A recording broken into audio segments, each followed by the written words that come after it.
Nos últimos 3 vídeos aqui do canal, eu te ensinei como funcionam os fundos imobiliários. A gente fez uma comparação entre os fundos imobiliários e os imóveis físicos, assim como a gente também fez um outro vídeo comparando os fundos imobiliários e a Selic e mostrando o porquê que você não deve comparar esse tipo de ativo. Nesse vídeo a gente também vai fazer uma comparação entre os fundos imobiliários e ações, para você entender qual deles tem a melhor relação entre risco e retorno e qual deles você deve investir.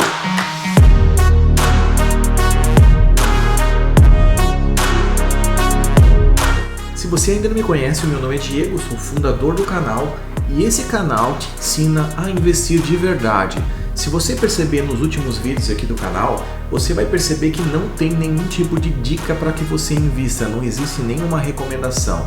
Esse canal quer te ensinar de verdade a entender como funciona cada ativo, porque você entendendo como funciona, você vai conseguir se expor sem ter medo. E se você consegue se expor sem ter medo, você não vai vender seus ativos no pior momento de mercado. Pelo contrário, você entendendo como funciona cada ativo, sendo de renda fixa ou renda variável, você vai usar esses momentos de variação de cotações ou variações de preço no mercado de renda fixa como uma oportunidade de adquirir mais ativos e assim construir o seu patrimônio. Eu considero que quando você entende o que você está fazendo, você de fato consegue ficar muito mais tranquilo e de verdade construir uma carteira de longo prazo para que você tenha sucesso e viva de renda passiva. Não adianta você começar a tentar aprender sobre investimentos já olhando dicas de qual é a melhor ação, pagadora de dividendo A, dividendo B ou com o melhor fundo imobiliário que está pagando o maior rendimento. Você tem que começar pela base, entender como funciona cada tipo de ativo, por que ele te paga um dividendo ou por que ele te paga um provento, e assim você vai colocando um tijolinho após o outro no seu conhecimento para que de fato você se exponha e entenda como funciona a construção de patrimônio. O mercado, como já colocado aqui em vários vídeos divulgados no canal, é feito de ciclos de alta e ciclos de baixa. A taxa de juros é como se ela fosse uma linha d'água. Se a taxa de juros vai subir, todos os ativos vão se ajustar a essa nova taxa de juros, pois todos os investimentos são correlacionados pela taxa de juros. Todo investidor que começa a investir parte da taxa livre de risco. A partir dessa taxa, ele vai começar a se expondo em ativos mais arriscados. Eu estou colocando tudo isso para que você maratone os vídeos aqui no canal, para que você entenda a base dos investimentos. Meu objetivo aqui é te ensinar e não dar diquinhos. Eu quero que você mesmo construa a sua própria carteira, beleza? Agora, se você gosta desse tipo de conteúdo, deixa um gostei, se inscreva no canal e ative as notificações para que você acompanhe os próximos vídeos divulgados aqui no canal.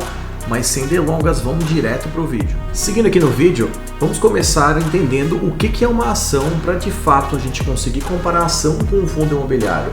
A ação é uma menor fração do capital social de uma empresa. Quando você adquire uma ação, você está adquirindo uma participação acionária daquela empresa que você está investindo. A ação você ganha através da valorização dela no mercado acionário e através da distribuição de dividendos ou juros sobre capital próprio, por exemplo. Essa distribuição que você recebe é em função do payout, que é um indicador que diz o quanto do lucro dessa empresa está sendo distribuído com os acionistas, que é você. Então, quanto maior é o payout, maior é a quantidade de dinheiro que aquela empresa distribui com os seus acionistas. Então, se ela distribui uma maior parte do lucro, imagina um lucro de 100%, ela distribuindo 90% e sobrando só 10%, é de se esperar então que ela está distribuindo a maior parte do lucro com os acionistas e não tem muito dinheiro retido no caixa da empresa para ela reinvestir no negócio. Então, o crescimento esperado de empresas como essa, que tem um payout muito alto, não é muito grande, pois ela não está reinvestindo muito na operação. O contrário também é verdadeiro. Se a empresa ela tem um payout baixo, ela retém boa parte do lucro para reinvestir no negócio, ou seja, ela está pagando menos dividendo no presente para o acionista para reinvestir nos projetos, para que lá no futuro ela devolva esse capital para os acionistas em um valor muito maior do que o valor que você teria hoje como dividendo. Obviamente, se ela tiver sucesso nos projetos que ela investiu o capital do acionista. Eu faço essa analogia para você entender, porque a ação o crescimento dela está diretamente em função de quanto ela reinveste. Eu tenho um vídeo que eu vou deixar aqui em cima que eu explico detalhadamente a diferença entre uma ação de crescimento e uma ação de dividendo. A gente está falando isso porque para comparar com o fundo imobiliário, você precisa entender essa questão de reter caixa para reinvestir para você ter um crescimento esperado na ação. O fundo imobiliário é um ativo que se expõe ao setor imobiliário, ou seja, debaixo do guarda-chuva de um fundo imobiliário de tijolo existem vários imóveis. Como funciona o pagamento dos proventos do fundo imobiliário? Eu vou deixar um vídeo aqui em cima que eu explico detalhadamente a diferença entre o fundo de tijolo, o fundo de papel e como são distribuídos os proventos. Os proventos são distribuídos com o caixa que o fundo imobiliário retém dos aluguéis que ele recebe. Por lei, os fundos imobiliários distribuem 95% da geração de caixa para os cotistas. Então você já consegue entender que se ele tem 95% da geração de caixa distribuído com os cotistas, obviamente que não vai ter também como o fundo imobiliário crescer. Entendendo isso e fazendo uma analogia com as ações, com o payout, se o fundo imobiliário paga quase toda a geração de caixa para você em forma de provento, obviamente que ele não reinveste comprando mais imóveis. Então ele não tem uma expectativa de crescimento maior do que uma ação, por exemplo. Então, teoricamente, as ações sim têm um crescimento esperado muito maior do que os fundos imobiliários. O fundo imobiliário você ganha com a valorização da cota, que em intervalos maiores se dá pela inflação, que os imóveis que estão debaixo do guarda-chuva desse fundo vão se valorizando com o tempo com a inflação e a cota desse fundo imobiliário vai se valorizando. E o ganho real é em função do aluguel que você recebe, que também é corrigido por indexadores, IPCA, IGPM.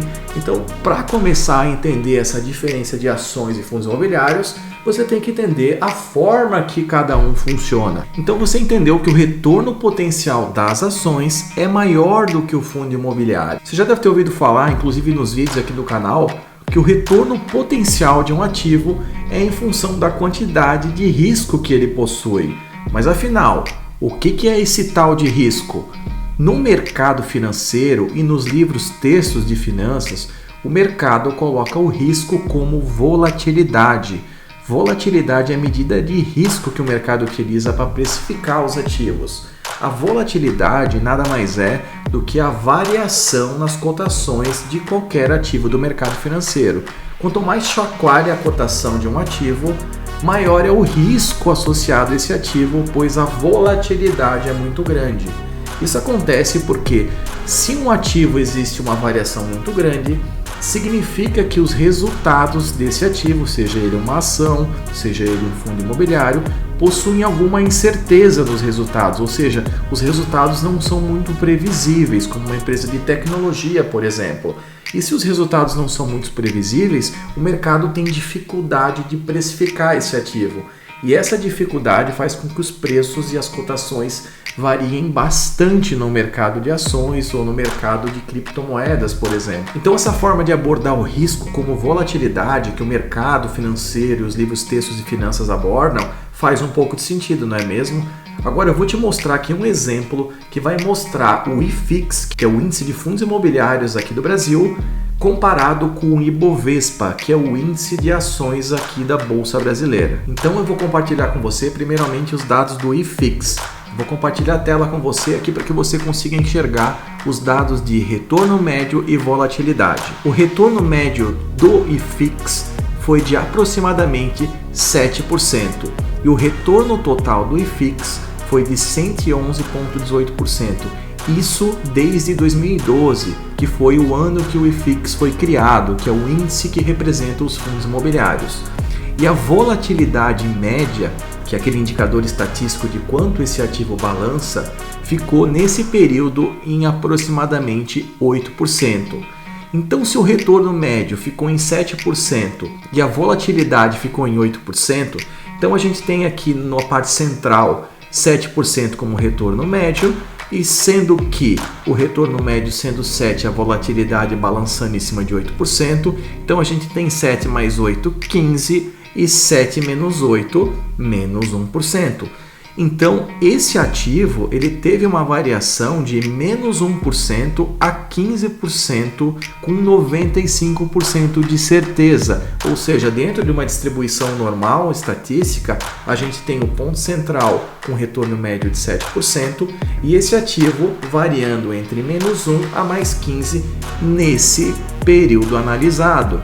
Então, a gente entendeu através desse exemplo que o retorno do fundo imobiliário foi em média 7% e essa volatilidade foi de aproximadamente 8%.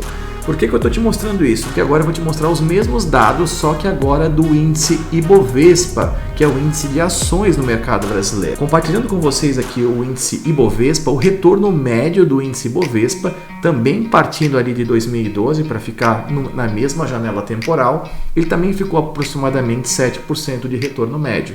O retorno total ficou um pouquinho abaixo do que o IFIX, ficando em 104,7%. E a volatilidade medida, que é um indicador estatístico, novamente falando, ficou aproximadamente 25%, ou seja, uma oscilação muito maior do que os fundos imobiliários. Então a gente tem aqui o ponto central, o retorno médio 7%, variando mais 25%, ou seja, chegando a 32% de retornos positivos, e menos 25, chegando a menos 18, que 7 menos 25 daria menos 18. Então, com 95% de confiança, nessa janela temporal de 2012 até agora, o índice Ibovespa teve uma volatilidade de 25%, ou seja, os retornos ficaram entre menos 18% a mais 32%, sendo o retorno médio de todos os investidores desse período ficou em aproximadamente 7%. Então, com esses dados, a gente consegue perceber uma coisa muito curiosa. O IFIX ele teve um retorno maior do que o índice Ibovespa e com menos risco, com menos volatilidade. Poxa, se o mercado financeiro, o livro-texto diz quanto maior o retorno, maior o risco que você tem que estar assumindo, poxa, os fundos imobiliários tiveram um retorno maior que as ações com menos risco, ou seja, menos volatilidade. O índice Bovespa teve mais volatilidade e um retorno menor. Existem algumas explicações para isso, obviamente. Primeiramente, o índice Bovespa é um índice muito carregado em commodities, então é um índice muito concentrado. E sendo muito concentrado em empresas de commodities, a gente sabe que commodities são ativos cíclicos, ou seja, tem hora que o petróleo está muito alto, porque a demanda sobre a economia está muito alta, o petróleo sobe, tem hora que o petróleo está mais baixo, tudo isso influencia nas cotações de uma petroleira, por exemplo, ou através de empresas de celulose ou empresas de mineração como a Vale, que depende muito da economia chinesa.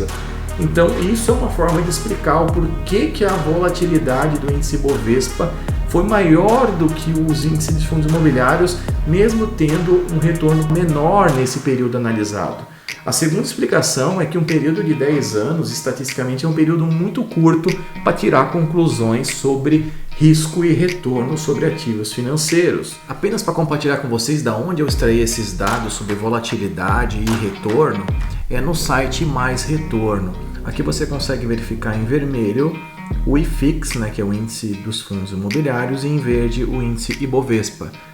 A própria figura gráfica já mostra aqui que a figura vermelha, que o gráfico vermelho, ele oscilou bem menos que o gráfico verde. Pode perceber aqui que o verde, que é o índice Ibovespa, ele teve bem mais variação, ou seja, volatilidade, do que a linha vermelha, que é o IFIX.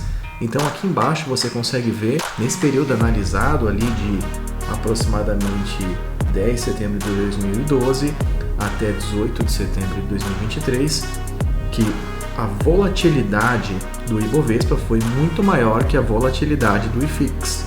Então o IFIX ficou com 8,24 e o Ibovespa 24,63. Mesmo assim, o IFIX tendo uma volatilidade menor, ainda assim teve um retorno maior total do que o índice Ibovespa nessa janela analisada. Um outro ponto interessante de analisar aqui nesse site é o seguinte: eu já comentei em outros vídeos em relação ao drawdown, que é o quanto que a bolsa cai em momentos de pânico. Aqui a gente tem a diferença do drawdown entre o IFIX. Você pode perceber ali no auge da pandemia que a bolsa, ela praticamente aqui ela chegou, que é o verde, que é o Ibovespa, ela chegou em quase 50% ali, ela chegou ali 45%, ela chegou ali quase 45% no momento de pânico de mercado. E veja que o IFIX, que é o índice dos fundos imobiliários, caiu bem menos, ele caiu 30%. Então o IFIX, por ter um risco menor, ou seja, os aluguéis dão uma previsibilidade maior, ele caiu bem menos que as ações.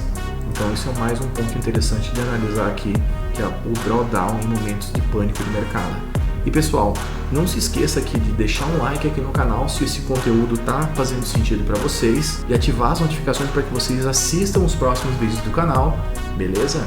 Apenas trazendo um contraponto dessa ideia de analisar os dados históricos de variação das cotações e trazer a volatilidade como o risco de cada ativo, eu tenho aqui o contraponto do Nassim Taleb para compartilhar com vocês. E nesse contraponto do Taleb, ele coloca no livro A Lógica do Cisne Negro um gráfico que determina o seguinte: ele coloca o gráfico da vida de um peru de Natal. Ele coloca aqui nesse gráfico que ao longo de 1000 dias o fazendeiro alimentou o peru todo dia de forma linear. Então, cada dia que passava, o bem-estar do peru em relação ao que ele percebia, a percepção dele, dito que o fazendeiro todo dia o alimentava, todo dia ele tinha mais certeza que ele seria alimentado no dia seguinte. Então, através de um gráfico, ele ilustrou no livro dele que ao longo dos dias o peru, numa linha reta crescente de forma linear, ele teve uma confiança e um bem-estar ainda maior dia após dia. Só que no dia 1001, ou seja, após 1000 dias de um bem-estar, sem variação nenhuma, sem volatilidade, no dia 1001 o fazendeiro simplesmente matou o peru para fazer a ceia de Natal. Então o Nassim Taleb, ele é contra a associação de risco igual volatilidade. Ele entende que existem vários riscos que não se representam em volatilidade.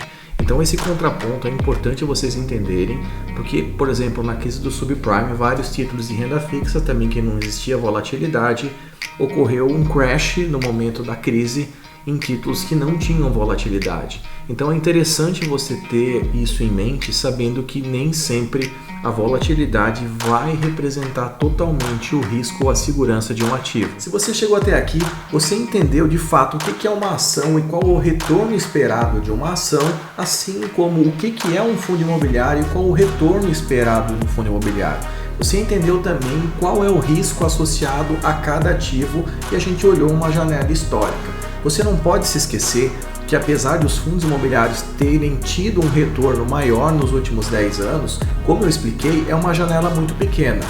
De fato, as ações têm um retorno potencial muito maior do que os fundos imobiliários, como eu já expliquei aqui no vídeo para você, porque a empresa tem uma capacidade de reinvestimento nos seus projetos e assim tem um retorno muito maior do que os fundos imobiliários. Acontece que os fundos imobiliários, nesse período aí de 2016 a 2019, a gente teve um aumento muito grande do número de investidores em fundos imobiliários. Em 2016, a gente tinha aproximadamente 89 mil investidores em fundos imobiliários. Em 2023, a gente atingiu 2 milhões de investidores que colocam seu capital em fundos imobiliários. Então você entendeu o que é risco, o que é retorno, você entendeu que o fundo imobiliário ele tem uma variação menor porque a previsibilidade de um fundo imobiliário é muito maior do que a previsibilidade de uma ação.